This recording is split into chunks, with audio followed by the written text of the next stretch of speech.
Anche se tradotto dall'armeno all'italiano il suo nome significa Lago Nero, il lago di Sevan o lago di Van, il più grande dell'Armenia, è di un blu intenso e circondato da colline e monasteri. In passato fu teatro di battaglie tra cristiani armeni e arabi provenienti dalla vicina Turchia. Oggi è teatro di una nuova storia, quella che Umberto Perissinotto, scrittore veneto, ha riportato alla luce con il suo Lago di Van. Pubblicato dapprima in 500 copie, raggiungerà con la nuova ristampa l'ambito traguardo delle 50.000.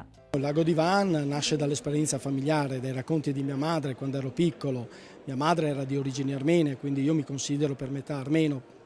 E raccogliendo i suoi racconti ho scritto questo libro che parla della saga della propria famiglia, partita dalle rive del lago di Van proprio, e per capire dov'è Monte Ararat, ecco, quindi riusciamo a est Turchia, sono arrivati nella nostra provincia e precisamente a Corbolone di San Stino di Livenza. Questo libro è pubblicato dalla comunità armena di Filadelfia in lingua inglese in tutti gli Stati Uniti.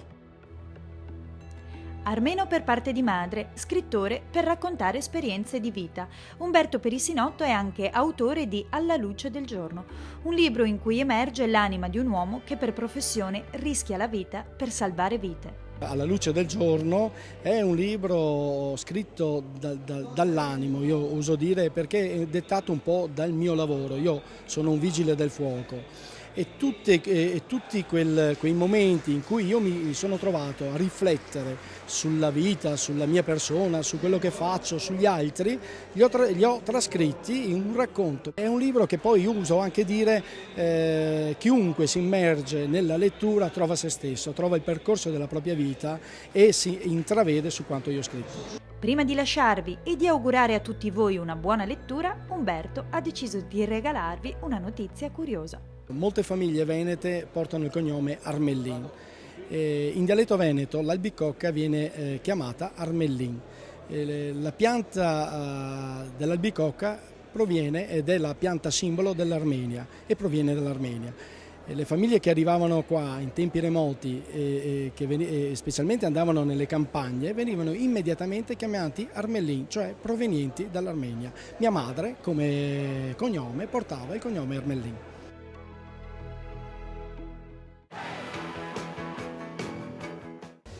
Ed entriamo in questo studio ideale da Fiera Cavalli Verona e come promesso ai nostri microfoni il Ministro alle Politiche Agricole Luca Zaia. Sentiamolo.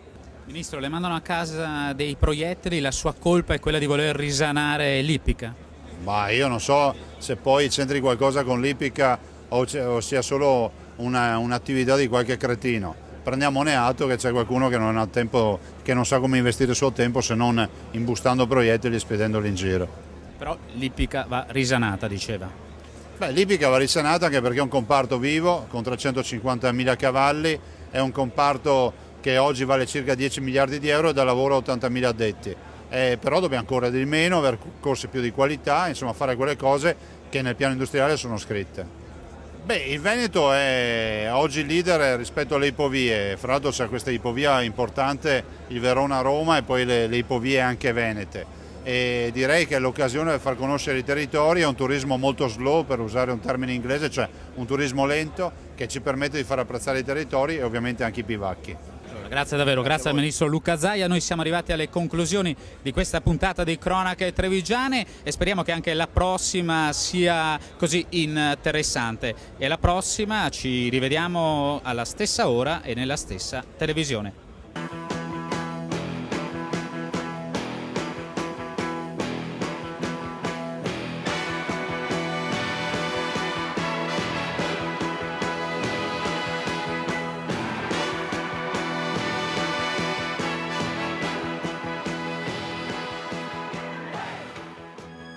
Cronache Trevigiane, un programma in collaborazione con Un'Industria Treviso, Casatella Trevigiana DOP, provincia di Treviso.